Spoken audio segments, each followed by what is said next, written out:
ప్రకోపిస్తే మనిషి ఎంత బలహీనడో మనం ఎన్నో సందర్భాలలో చూసాం ఇప్పటికే. అయితే ఇప్పుడు అక్షరాల అలాంటి పరిస్థితే మరొక మారు ఎదురు కాబోతుందని హెచ్చరిస్తున్నారు శాస్త్రవేత్తలు. ఎన్నో బీభత్సాలకు కారణం కానున్న ఈ ఏడాదిలోనే భూమిపై అత్యంత శక్తివంతమైన సూపర్ ఎల్నినో ఏర్పడే అవకాశం ఉందని వాతావరణ నిపుణులు చెబుతున్నారు. అసలు ఎల్నినో అంటే ఏంటి, దీనివల్ల మనకు వచ్చే ముప్పేంటి అన్న విషయాలు ఇప్పుడు చర్చనీయాంశంగా మారాయి. పసిఫిక్ మహాసముద్రంలోని నీరు అసాధారణంగా వేడెక్కడాన్ని శాస్త్రవేత్తలు ఎల్నినోగా పిలుస్తారు. కానీ ఈసారి అది సాధారణం కంటే 2.5 డిగ్రీల అదనపు ఉష్ణోగ్రతను నమోదు చేసే అవకాశం ఉండడంతో దీనిని సూపర్ ఎల్నినోగా అభివర్ణిస్తున్నారు. జూన్ నెల నుంచి ప్రారంభమయ్యే ఈ ప్రక్రియ ఆగస్టు నాటికి పూర్తి స్థాయిలో బలపడవచ్చు. European centre for medium range weather forecast లెక్కల ప్రకారం చూస్తే ఈసారి ఉష్ణోగ్రతలు గత 100 ఏళ్ల రికార్డులను తిరగరాయబోతున్నాయి. సాధారణంగా ఎల్నినో ఏర్పడినప్పుడు ప్రపంచవ్యాప్తంగా వీచే గాలుల దిశ మారిపోతోంది. దీనివల్ల వాతావరణంలో ఊహించని మార్పులు సంభవిస్తాయి. గడిచిన శతాబ్ద కాలంలో అంటే 1982, 1997, 2015 సంవత్సరాలలో ఇలాంటి భారీ మార్పులు సంభవించాయి. కానీ 2026లో రాబోయేది వాటన్నిటికంటే ప్రమాదకరమైనదిగా శాస్త్రవేత్తలు హెచ్చరిస్తున్నారు.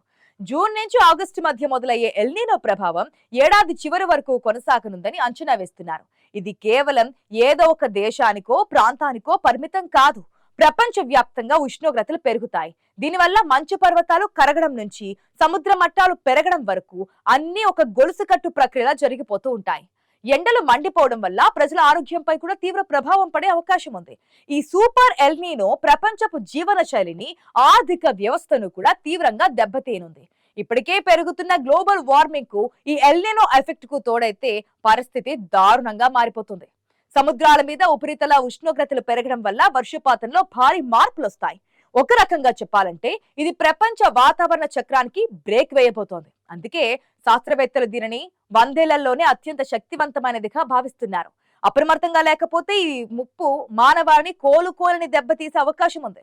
సూపర్ ఎల్నినో ప్రభావం వల్ల ప్రపంచ వ్యాప్తంగా వర్షపాతంలో భారీ మార్పులు వస్తాయి. ఒక చోట వర్షం, మరొక చోట కరువు అన్నట్లుగా పరిస్థితులు ఏర్పడతాయి. అట్లాంటిక్ మహాసముద్రంలో తుఫాన్ల ఉధృతి తగ్గినప్పటికీ పసిఫిక్, పశ్చిమాసియా ప్రాంతాల్లో మాత్రం తుఫానులు విరుచుకుపడే అవకాశం ఉంటుంది. ఇక ముఖ్యంగా చెప్పాలంటే వ్యవసాయం మీద ఆధారపడిన దేశాలకు ఇది ఒక పెద్ద అగ్ని పరీక్షగా ఉంటుంది. అధిక ఉష్ణోగ్రతల వల్ల పంటలు ఎండిపోవడం, భూగర్భ జలాలు అడుగంటిపోవడం వంటి సమస్యలు ఎదురవుతుంటాయి. పసిఫిక్ మహాసముద్రం వేడెక్కినప్పుడు సముద్రంలోని జీవరాశిపై కూడా ప్రభావం పడుతోంది. చేపల వేటపై ఆధారపడిన దేశాల ఆర్థిక స్థితిగతులు తలక్రిందులవుతాయి.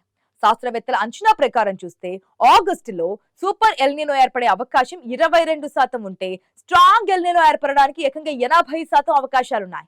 అంటే వాతావరణం అల్లకల్లోలం కావడం దాదాపు ఖాయంగా కనిపిస్తోంది. ఋతుపవనాలు అసాధారణంగా ఉండడం వల్ల వర్షాలు కురవాల్సిన సమయంలో కురవవు. కురిసినప్పుడు అతిగా కురిసి వరదలు సృష్టిస్తాయి. దీనివల్ల ఆహార ధాన్యాల ఉత్పత్తి తగ్గిపోయి ప్రపంచ వ్యాప్తంగా ఆహార సంక్షోభం తలెత్తవచ్చు. ఇప్పటికే యుద్ధాల కారణంగా పెరిగిన ధరలతో ఇబ్బంది పడుతున్న సామాన్యుడికి ఇది గోరు చుట్టుపై రోకల పోటులా మారే ప్రమాదం కూడా ఉంది. గతంలో ఇలాంటి పరిస్థితులు వచ్చినప్పుడు ప్రపంచ వ్యాప్తంగా లక్షల కోట్ల రూపాయల నష్టం వాటిల్లింది. ఈసారి రాబోయేది 100 ఏళ్లలోనే అత్యంత శక్తివంతమైనది కాబట్టి నష్టం తీవ్రత కూడా అదే స్థాయిలో ఉండవచ్చు. గాలిలోని తేమ శాతం తగ్గిపోయి ఉక్కపోత పెరగడం, అడవుల్లో కార్చిచ్చులు రగలడం వంటి సంఘటనలు సంభవిస్తాయి. ఇక ప్రకృతిని రెచ్చిపోతే ఎంతటి విధ్వంసాన్ని సృష్టిస్తుందో ఈ సూపర్ ఎల్నినో మనకు చూపించబోతోంది. ఈ అసాధారణ వాతావరణ మార్పు ప్రపంచపు ఆర్థిక, సామాజిక మార్పులకు దారితీనుందంటున్నారు. నీటి ఎద్దడి వల్ల పారిశ్రామిక ఉత్పత్తి తగ్గిపోతోంది. దీనివల్ల నిరుద్యోగం పెరిగే అవకాశం ఉంది. ప్రపంచ దేశాలన్నీ తమ బడ్జెట్ లో విపత్తు నిర్వహణ కోసం భారీగా నిధులు కేటాయించాల్సి వస్తోంది. అంటే ఒక చిన్న సముద్ర ఉష్ణోగ్రతలో కలిగే మార్పు మానవ జీవితాన్ని ఎలా అతలాకుతలం చేయనున్నది ఇక్కడ గమనించాల్సిన అంశం. ఇప్పటిదాకా ప్రపంచం గురించి చూసాం. ముఖ్యంగా మన దేశం విషయానికి వస్తే పరిస్థితి మరింత ఆందోళనకరంగా ఉంటుందని చెబుతున్నారు. మన దేశంలో వ్యవసాయం ప్రధానంగా ఋతుపవనాలపైనే ఆధారపడి జరుగుతూ ఉంటుంది.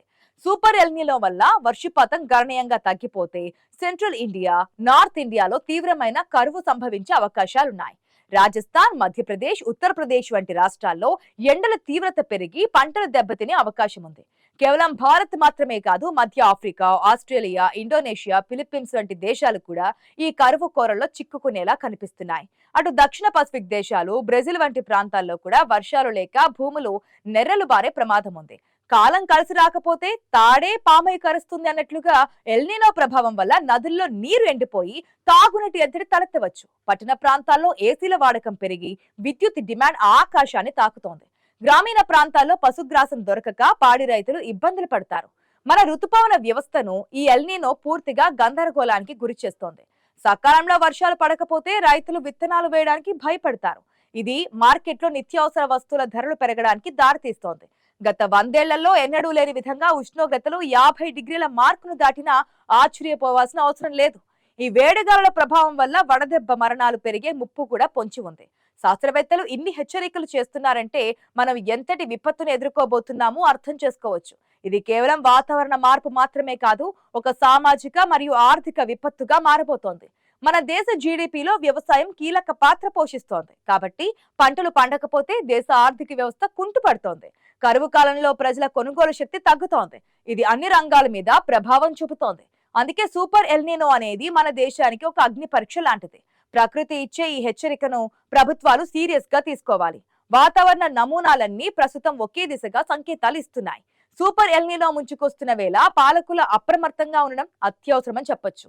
ఇక ప్రభుత్వాలు ఇప్పటి నుంచే ప్రణాళికలు సిద్ధం చేసుకోవాలి. కరువు వస్తే ఎదుర్కోవడానికి నీటి నిల్వలను సమర్థవంతంగా నిర్వహించాలి. రైతులకు ముందస్తు సమాచారాన్ని అందించి తక్కువ నీటితో పండే పంటలను ప్రోత్సహించాలి.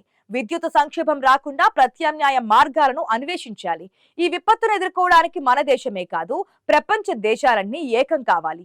సూపర్ ఎల్నినో అనేది కేవలం ప్రకృతి వైపరీత్యం మాత్రమే కాదు, మానవ తప్పిదాల వల్ల ఏర్పడిన గ్లోబల్ వార్మింగ్ ప్రభావం కూడా ఇందులో ఉంటుంది. 2026 చివరి వరకు కొనసాగే ఈ ప్రభావం వల్ల జీవనశైలిలో ఎన్నో మార్పులు చోటు చేసుకోక తప్పదు.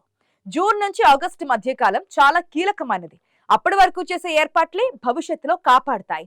వర్షపాతం తగ్గిపోవడం వల్ల జలాశయాల్లో నీటి మట్టాలు పడిపోతే అది జల విద్యుత్ ఉత్పత్తిపై కూడా దెబ్బ కొడుతోంది. అంటే అటు వ్యవసాయం ఇటు పరిశ్రమలు రెండు ఇబ్బందుల్లో పడతాయి. అందుకే నీటి పొదుపు అనేది ఈ ఏడాది ప్రధాన నినాదం కావాలి. సూపర్ ఎల్నినో గురించి శాస్త్రవేత్తలు చేస్తున్న హెచ్చరికలను పెడచెవిని పెడితే భారీ మూల్యం చెల్లించుకోక తప్పదు.